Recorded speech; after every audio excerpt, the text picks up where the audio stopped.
You stopped reaching out. And so did they. No message, no call, no small attempt to bridge the space. Just silence. Two hearts pretending. They don't still listen for each other.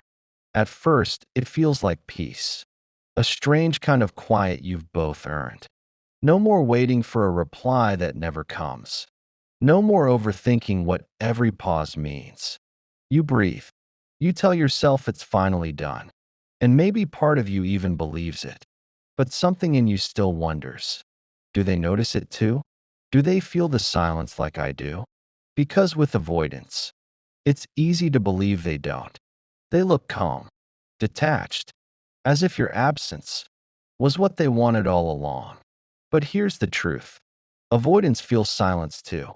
They just feel it differently. When the silence becomes mutual, it doesn't just disappear into nothingness.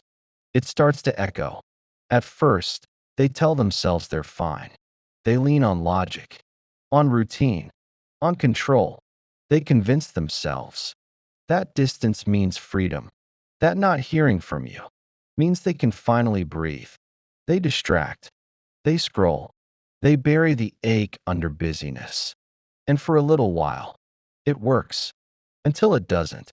Because the silence you left behind doesn't fade. It follows them. It shows up in small moments. When the day slows down. When they see something that reminds them of you. When they realize they haven't thought that deeply in weeks. They tell themselves it's nothing. They tell themselves you're fine too.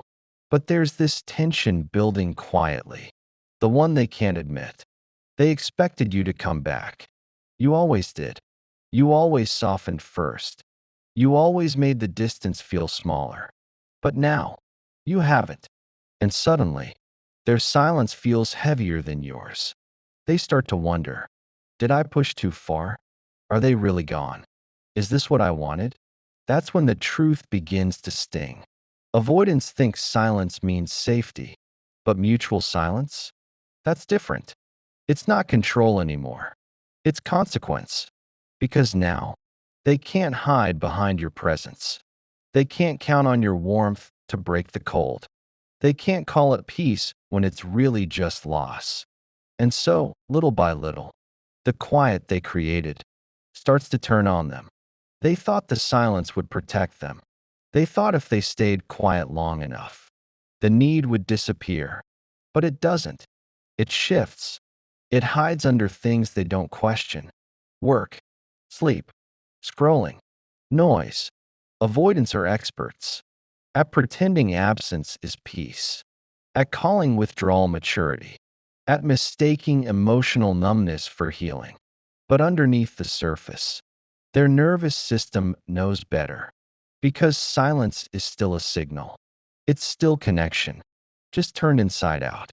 And when that signal stops coming from you, their body notices before their mind does.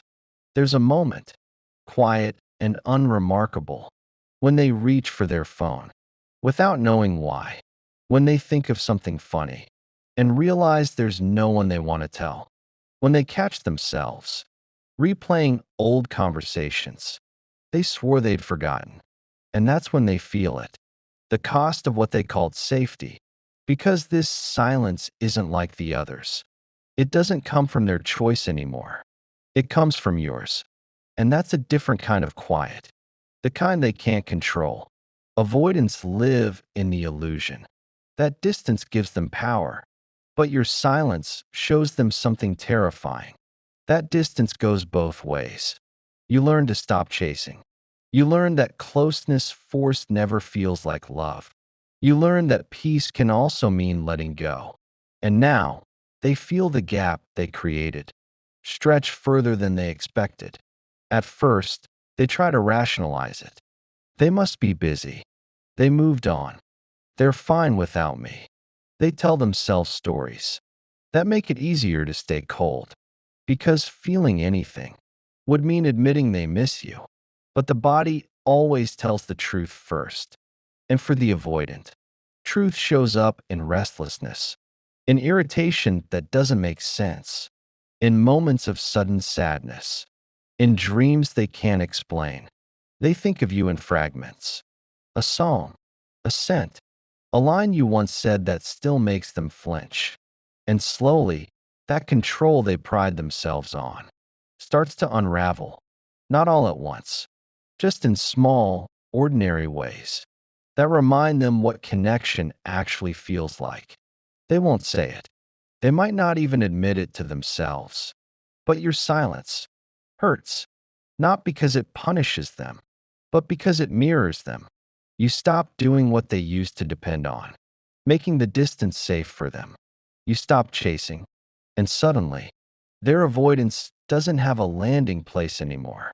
And when avoidance has nowhere to land, it starts to look a lot like loneliness. They notice the quiet differently now. It doesn't calm them, it presses on them. They check their phone. They scroll through old threads, not to message, just to feel something familiar. They wonder what you're doing, who you're talking to, whether you've already replaced them. They replay your last conversation, the way your tone shifted, the way your words sounded final.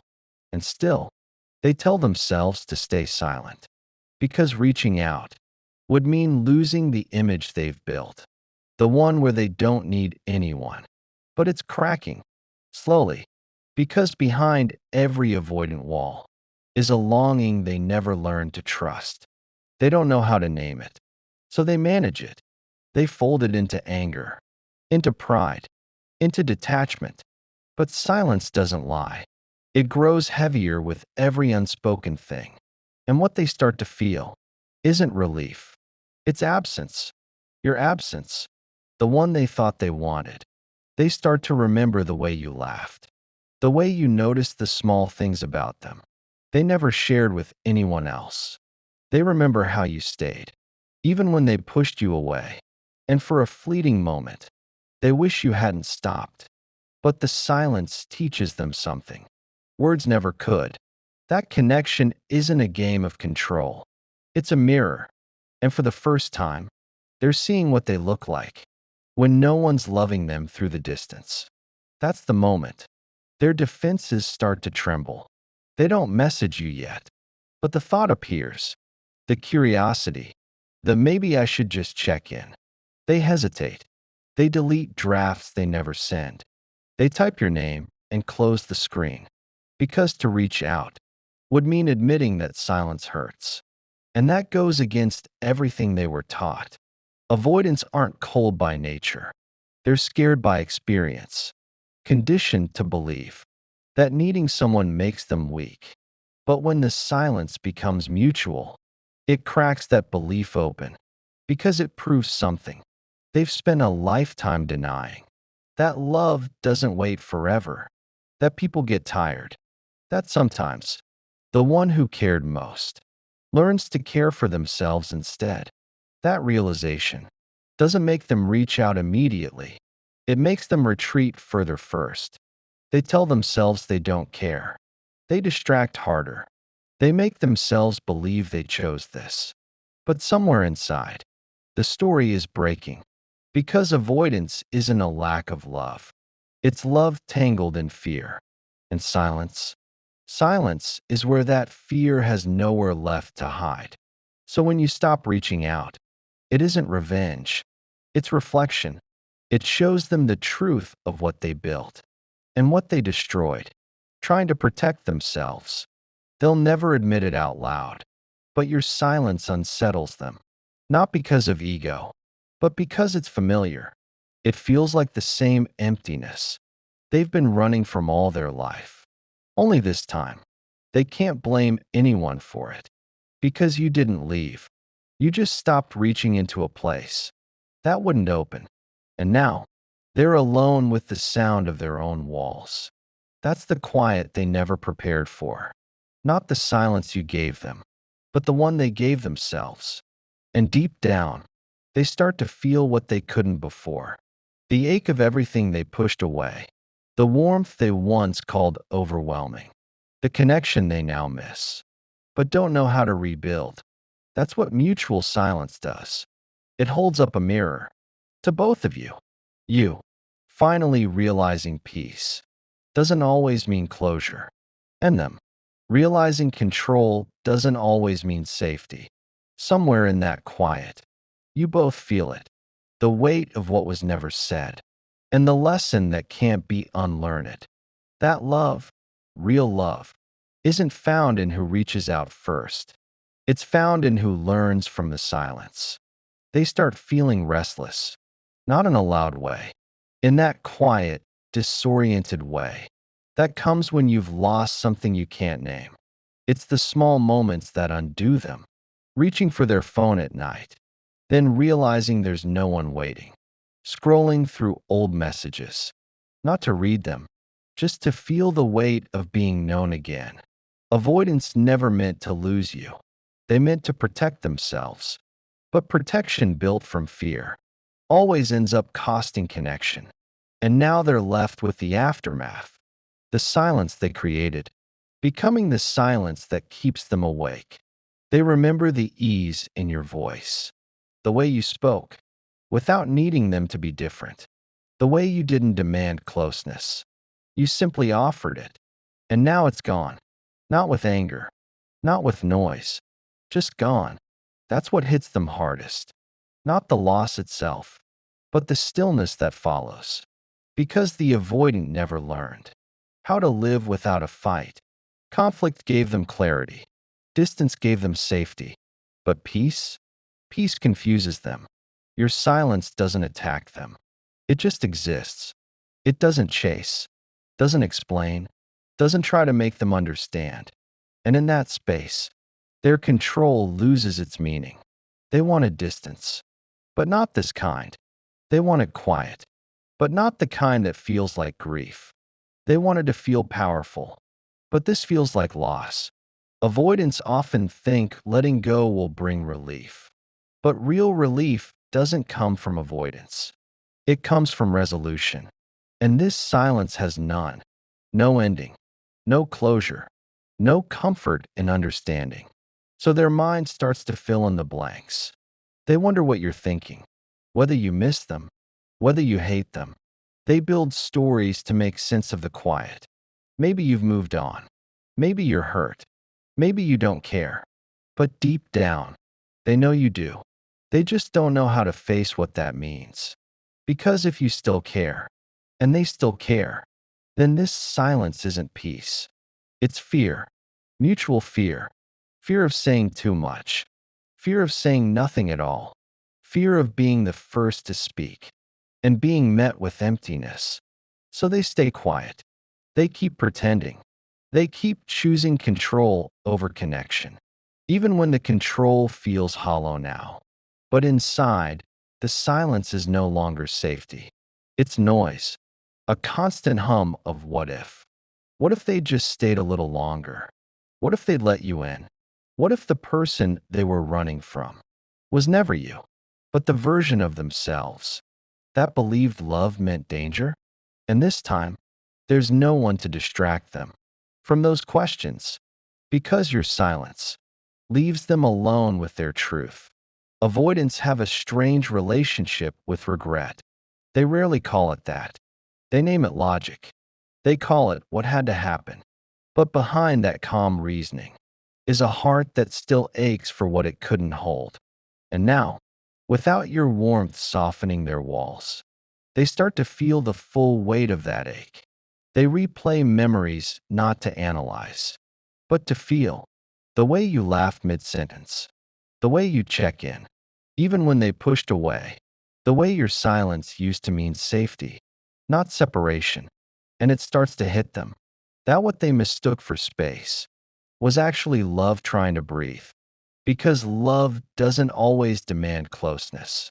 Sometimes it waits quietly for someone to stop running.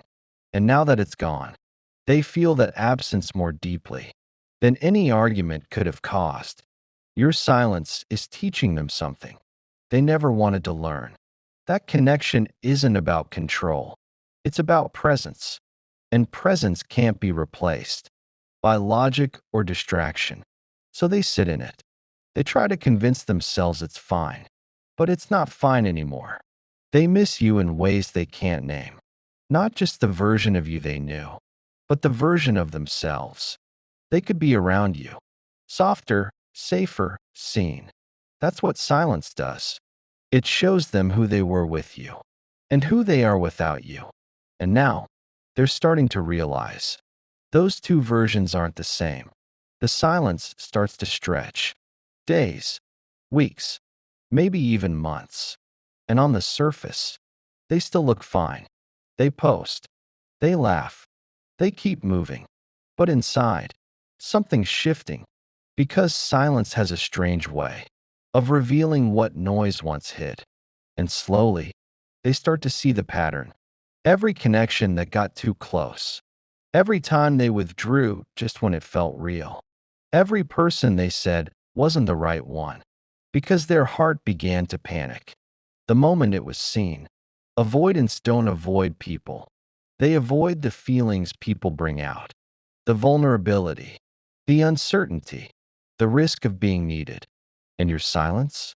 It's showing them that those feelings don't disappear just because they've been ignored. They resurface in dreams, in flashes of memory, in quiet moments, when the truth gets louder than the fear.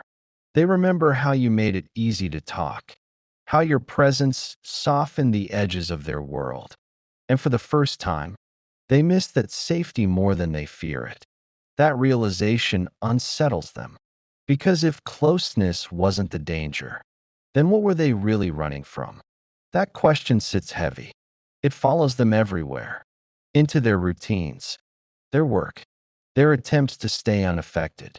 They start noticing the emptiness they've been calling independence, the loneliness they've been dressing up as freedom, the quiet ache that doesn't leave. Because it was never about you alone. It was about everything they've buried. Avoidance was never meant to make them happy. It was meant to make them safe. But now, safety feels like isolation. And that's when the silence begins to whisper.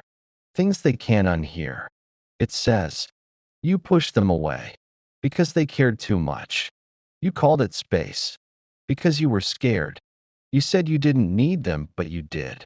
And for the first time, they don't argue back. They just sit there, still, quiet, listening to the truth echo. Because the longer they sit in this silence, the clearer it becomes. They didn't lose you. They lost the chance to be known. You were never trying to control them. You were trying to connect. But connection felt like exposure, and exposure felt like danger. That's what their nervous system learned long ago. That love was unpredictable. That affection could turn. That the safest way to survive was to stay behind the wall. But now the wall feels like a cage. And for the first time, they see the cost of their safety. They wanted distance. But distance gave them emptiness. They wanted control. But control took away choice. They wanted peace. But peace never came. Only silence. And this silence, the one you both share, isn't the kind they can hide behind anymore. Because it's no longer your silence. It's theirs. It's their reflection, their consequence, their creation. And in it, they start to feel something new. Not just regret, but awareness. They start to notice how they move in love, how quickly they retreat when they feel seen, how often they confuse calm with connection. They realize they've been mistaking detachment for strength. But strength isn't found in avoidance. It's found in staying present. When it's uncomfortable, they start to remember things differently now. Your boundaries don't look harsh anymore. They look holy. Your distance doesn't look cold. It looks protective. They begin to see that your silence wasn't punishment. It was love stepping back, so truth could step forward. And that realization hurts in the most necessary way, because it breaks the story they've always told themselves, that they don't need anyone. The silence is doing what words never could. It's teaching them the cost of disconnection. It's showing them that love doesn't disappear. It just stops begging. And somewhere inside, a part of them they've long ignored starts to stir. The part that wants to reach out. the part that wants to try again, the part that wonders if it's too late. They think of what they'd say if they did, how they'd apologize without collapsing, how they'd tell you they never meant to disappear. But they don't send it. Not yet. They just sit with that ache that says, I finally understand. Time passes, but something in the air still remembers. The quiet between you isn't empty anymore. It's sacred. It's full of everything that was left unsaid. And though the avoidant may never admit it out loud, they've changed.